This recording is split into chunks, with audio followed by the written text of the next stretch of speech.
Welcome to the New Abbey YouTube channel. We are a Jesus community telling the biggest story of God in Los Angeles, and we're excited that you're joining the conversation with us today. Enjoy. If you would find 3 or 4 people around you and have this light conversation with one another, what do you want to be liberated from? Enjoy.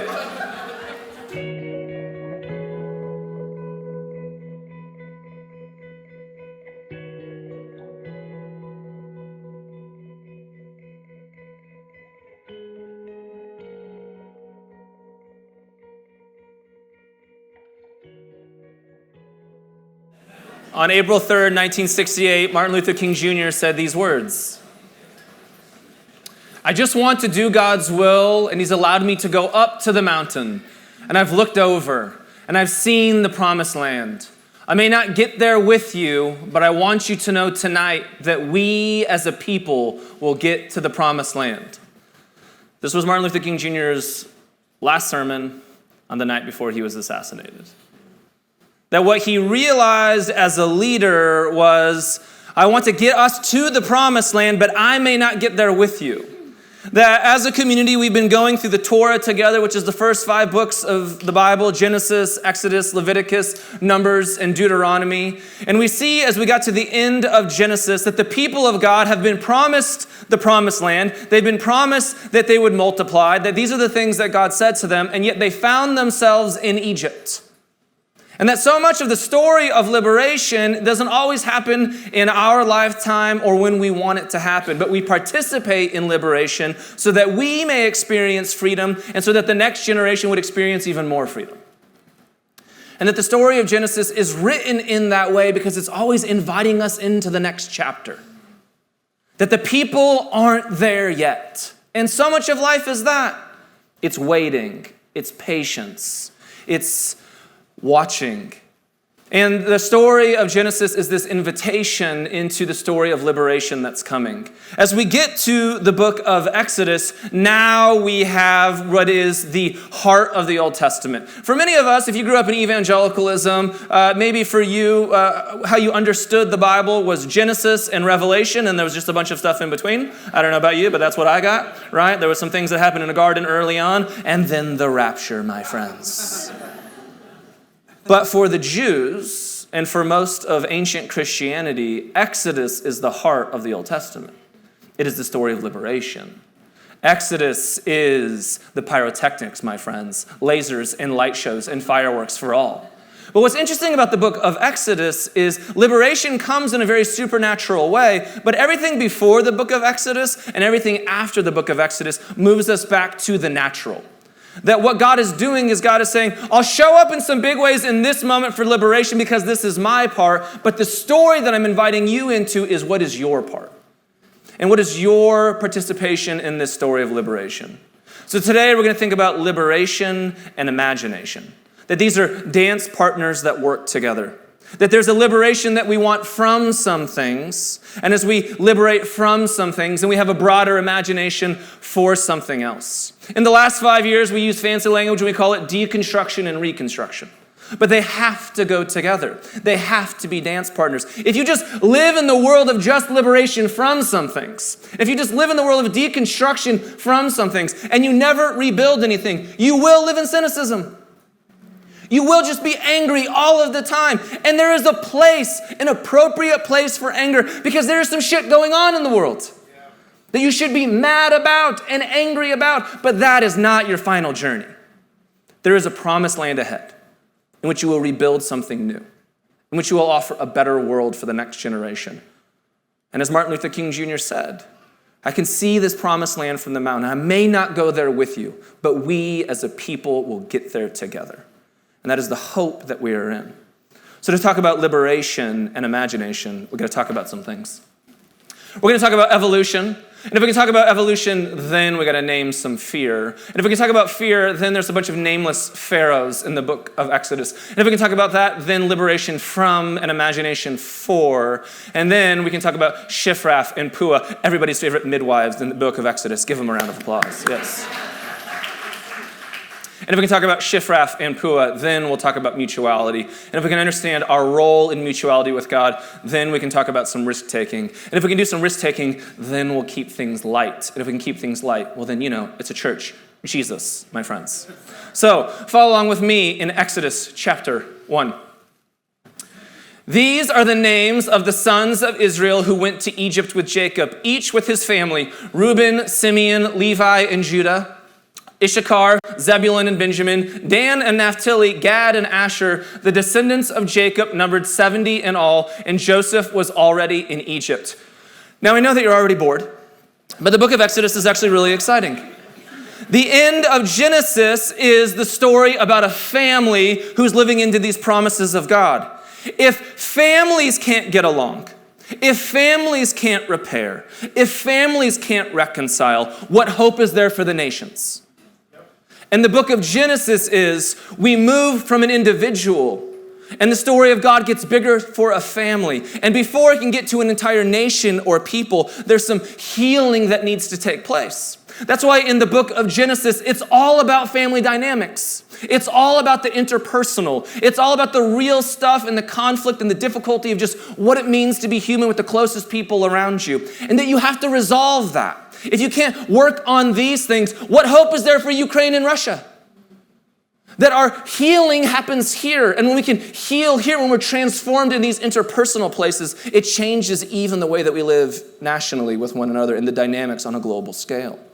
And so the book of Genesis is an evolution to the book of Exodus where the story gets even bigger. Maybe let's make that a little bit more personal for your lives. It's the story that the Bible's trying to tell us is this: you're always evolving. There's a version of faith that you are given over here. There's an understanding of spirituality or God or Jesus, but that thing must grow. Your awareness of who God is and what it means to be human, your ability for justice and covenant and relationship and all of these beautiful things that we think about, that it will grow and it will evolve. And as it grows and evolves, that's the gift for the world. That the entire scriptures is a story of evolution. Even when you get to the story of Jesus, Jesus will eventually say, I gotta go so that the Holy Spirit can come, right? The story of Jesus is no longer about even the reconciliation of one people group. It's a story of reconciliation for the entire cosmos. So whenever someone says something to you like, you're on a slippery slope there, all this deconstruction, or you're just, changing the word of God, you're like, I'm just following the Bible. The story has always been getting bigger, even from our earliest versions of our narratives. The story goes on.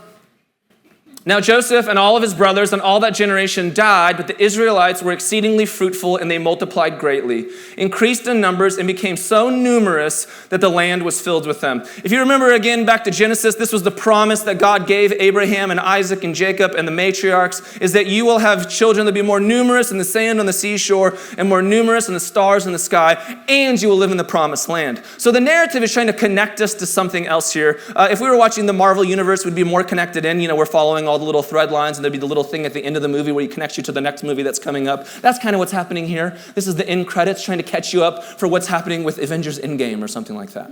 All right? So it's connecting you to the larger narrative of Scripture and what's going on. So half of the story is complete, but the other half of the story is still missing, that the people are not yet in the promised land. Now again, this needs to be a story for you. This is not a story of 3,500 years ago about people going into the promised land. If that's all that we were talking about, well then you could just go take a history class. This is a metaphor for your spiritual journey.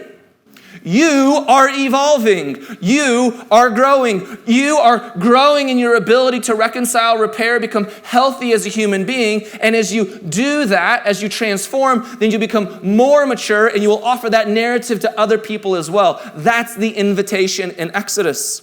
Exodus also recognized that you will need to be liberated from some things in order for you to continue on this journey and to offer a larger imagination for the rest of the world. So don't let this be a story that happened thousands of years ago. Let this be a spiritual metaphor that is happening in your life as we speak. And the narrative goes on.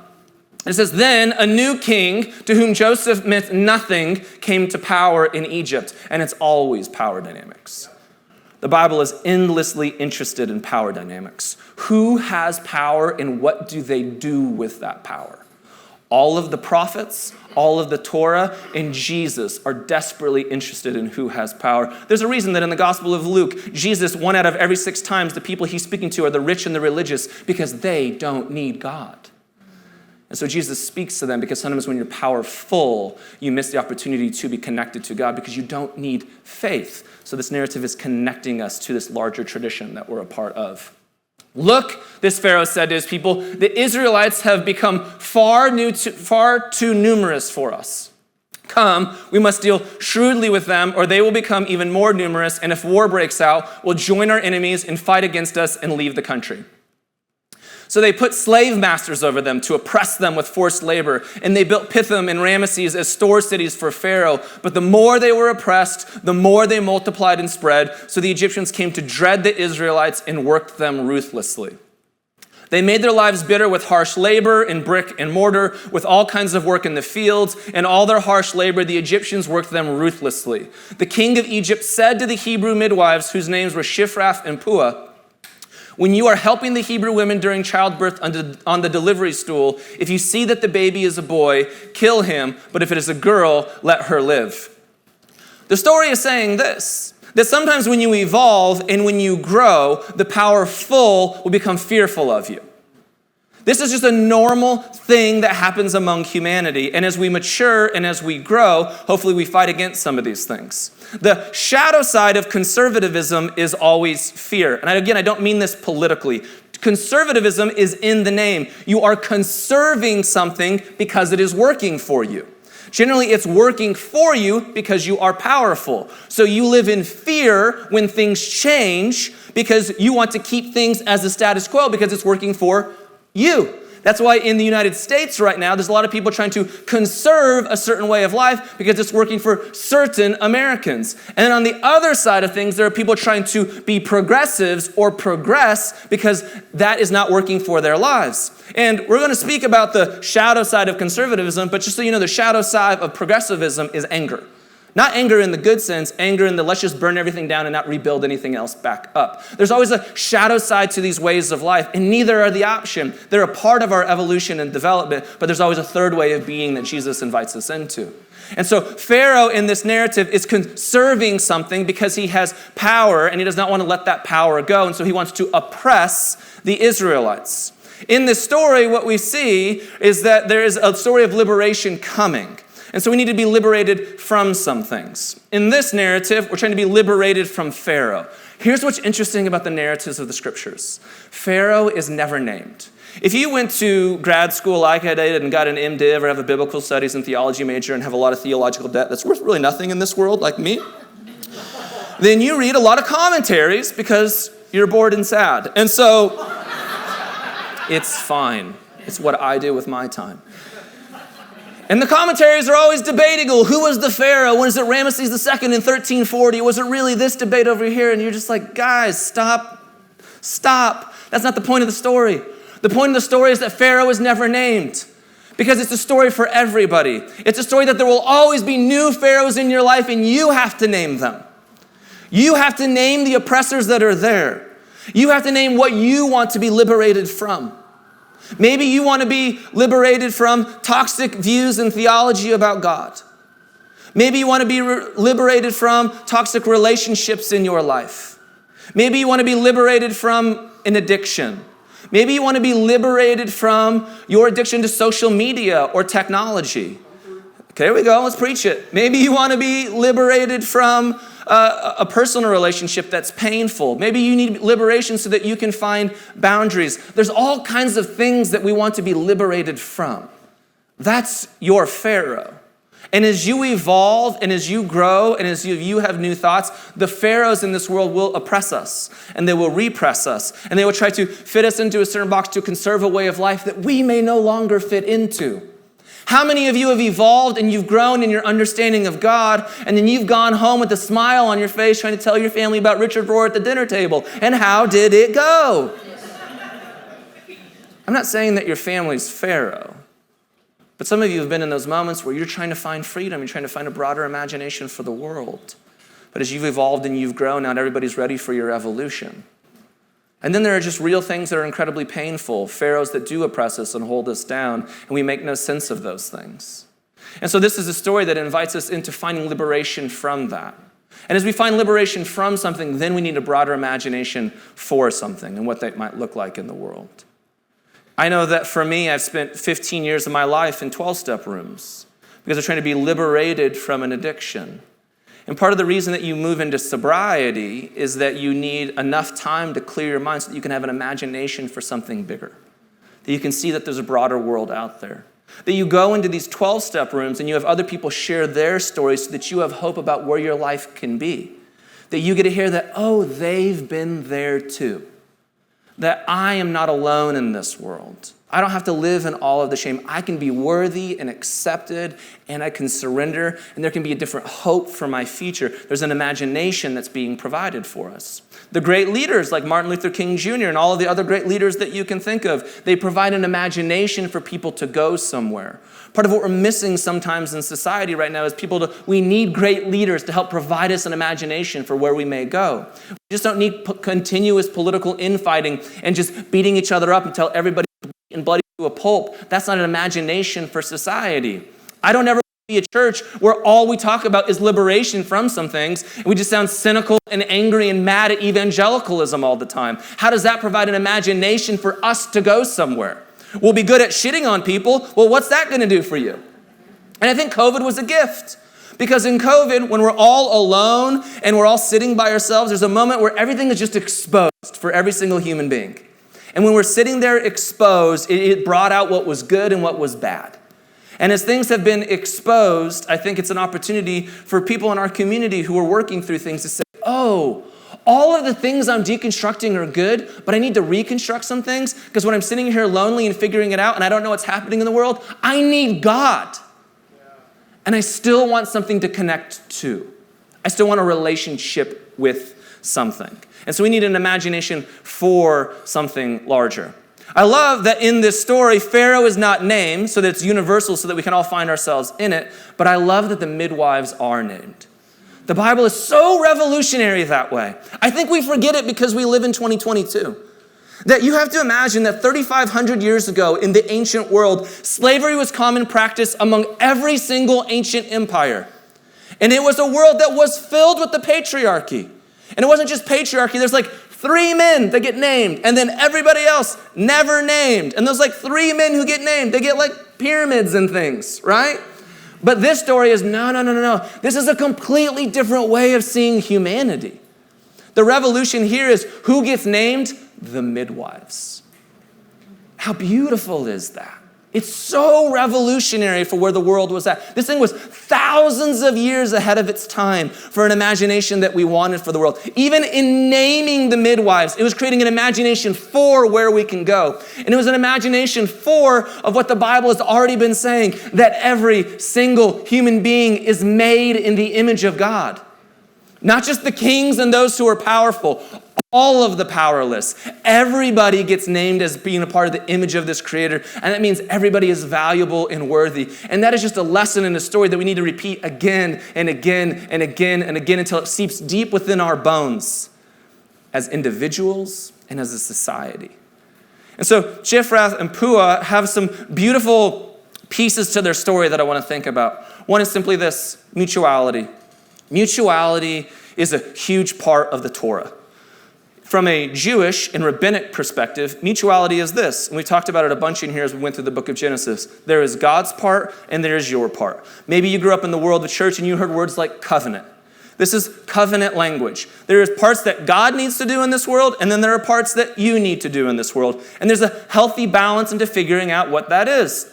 Brittany talked about it a few weeks ago, and it's just kind of a common theme that we've had at New Abbey for a long time. Many of us grew up in a world of faith where it was codependence. You just raise your hand and you say the prayer at camp, and you cry a bunch of tears, and they sing the Chris Tomlin song, and then all of your troubles have gone away. Yeah, I miss it. Amen. I miss it too. It was so much better and easier, right? You're like, I'm never going to sin again. And then Monday happened, and it was a real disappointment.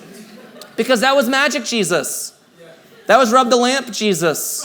That was codependent Jesus. And that's not healthy Jesus.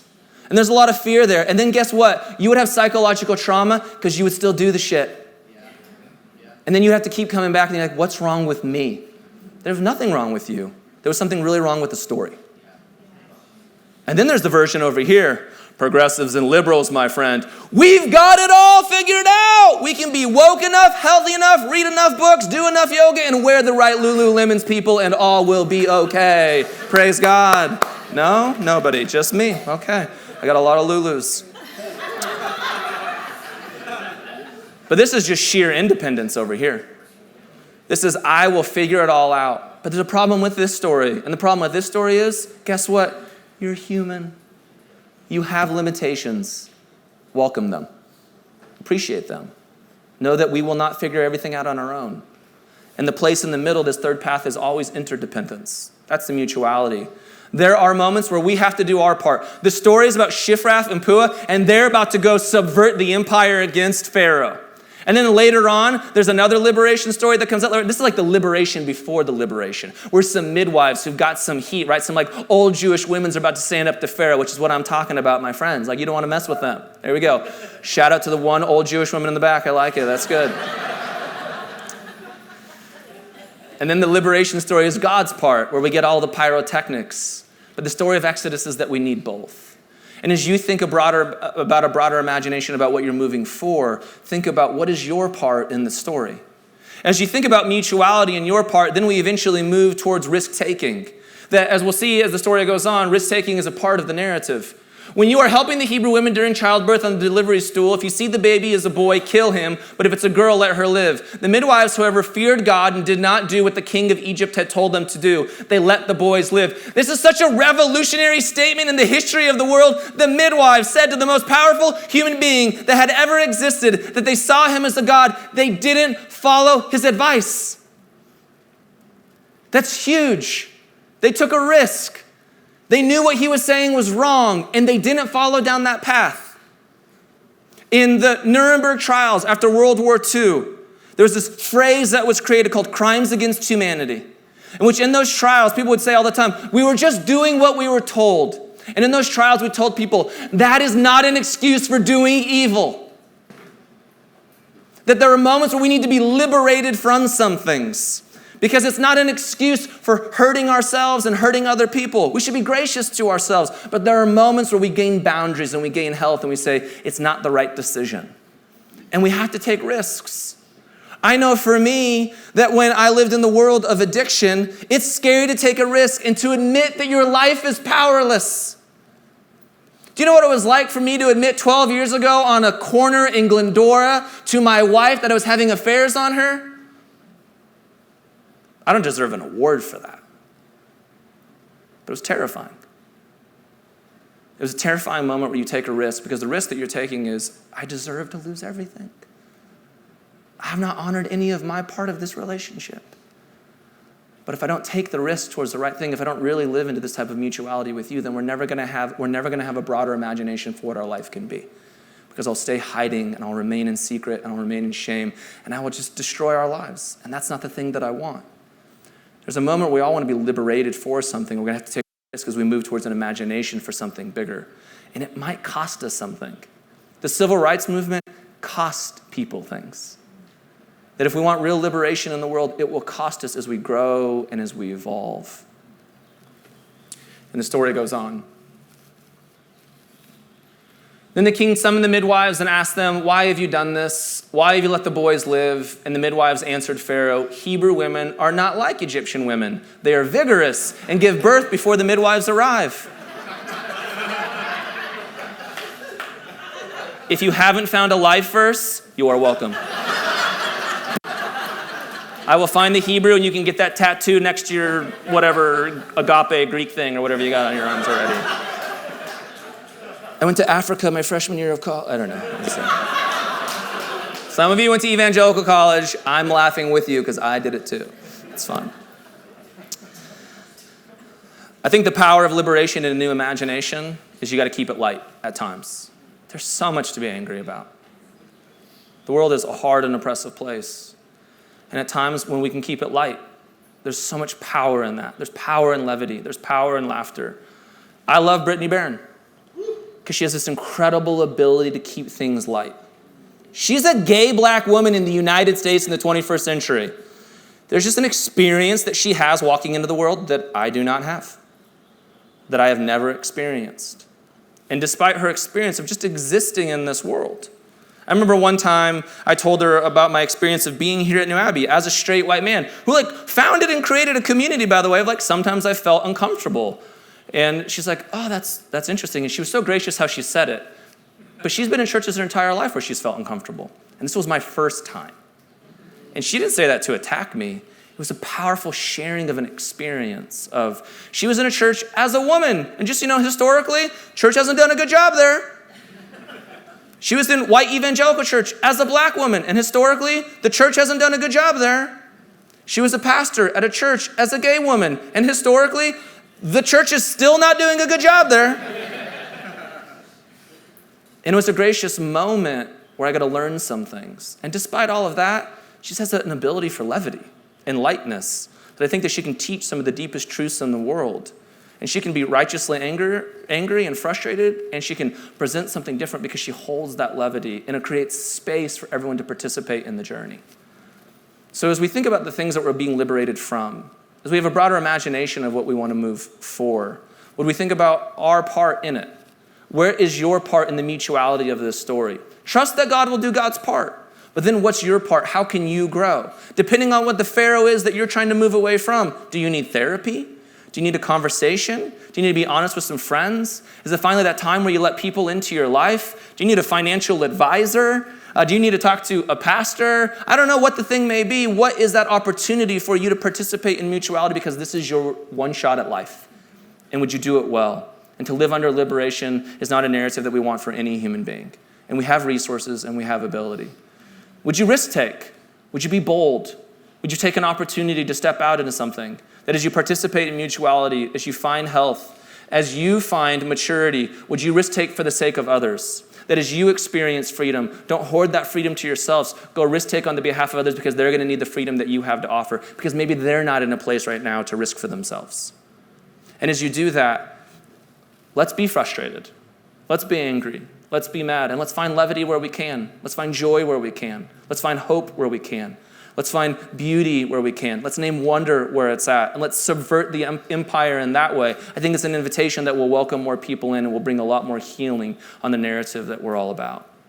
And so finally, Jesus. This is the Jesus narrative through and through. Jesus comes to liberate us from some things. Generally, how Jesus speaks of it, Jesus comes to liberate us from sin. This is not the evangelical version that you were given. You're not being liberated from sin because you are this wretched human being and there's a holy God who's angry at you who needs to kill his son to feel better about you. That's a weird story that you should throw away quickly. Yes. Thank you. There's a story about sin that Jesus talks about because Jesus is a pragmatist. How do I know Jesus was a pragmatist? He's a rabbinic Jew. And that means he cares about practical things. So Jesus doesn't think about sin in some obscure way that God has some magical list. Are you able to keep it or not able to keep it? And if you don't keep it and you eat shellfish, then you're going to be tortured in hell for all of eternity. Again, weird story. No, Jesus cares about sin from a very practical way. Sin is just simply this. Hurt people hurt people. When you're hurt, you just keep hurting other people. When you find healing, the hurt stops and we stop transmitting the hurt in this world. That's why whenever Jesus would find somebody in sin, whatever that means, it just means this. He found them hurting. And he came to heal them and to make it better than he found them. And so he would say, go and sin no more. He'd say, let's heal the hurting so that you don't leave here and go hurt new people. It's that simple. Jesus wasn't doing some magical thing so that Jesus wasn't always just concerned about where you go when you die. Jesus was concerned about this reality now. And if we can be liberated from the ways that we hurt ourselves and others from this reality now, imagine what the world can look like. And that will require participation. No magic genie rubbing lamp thing. You know what the words I'm trying to say are here. There's an invitation for you. And the imagination that Jesus gave us for something, Jesus would call it the kingdom of God or the kingdom of heaven. And this wasn't an afterlife conversation. This was a now conversation. We don't speak in that way anymore. We would say it like this. Jesus gave us the healthiest reality possible. And so Jesus didn't just expect you to make up some conceptual imagination. Jesus showed you. I was having this conversation with my kids the other night. And, I'm a pastor and a dad, so we're just talking about stuff and God. And my kids were asking me something about God and like these mysterious things. I'm like, isn't that amazing about God, that God's mysterious and endlessly interesting and we don't have it all figured out? And that we know God because of Jesus. So tell me about Jesus. Well, they're like, oh, well, Jesus is kind. Then my one son said, Jesus does like mind-blowing things. I'm like, oh. And then eventually later he says, and Jesus is lovable. I said, yeah. So I said, then that's true about God, that God is kind. And that God does mind-blowingly amazing things. And that God is lovable. How many of us needed that version of God? Ugh. And then I said, but the great thing about Jesus is it also tells us who we are. So what does that mean about you? And I could see the lights go on. I'm kind. I do mind-blowingly amazing things. I am lovable. That is an imagination for us, my friends. That is what we're moving for. And so, New Abbey, this week, may you be freed from your pharaohs. May you liberate yourselves and participate with God in the mutuality of liberation for your life. Would you find freedom for your life, not only for you, but for those that will need it down the road? And as you find liberation, as you choose health, as you find that therapist, have that conversation, invite somebody into the places that you want freedom from, be liberated for, would you have a broader imagination for where you might go and who you might be, the relationships that you might have, the jobs that you'll take on, the ways that you'll live into the world? Because if it's true of Jesus, it's true of you. Would you find those same 3 or 4 people around you and answer this question with one another? What do you want an imagination for? Enjoy.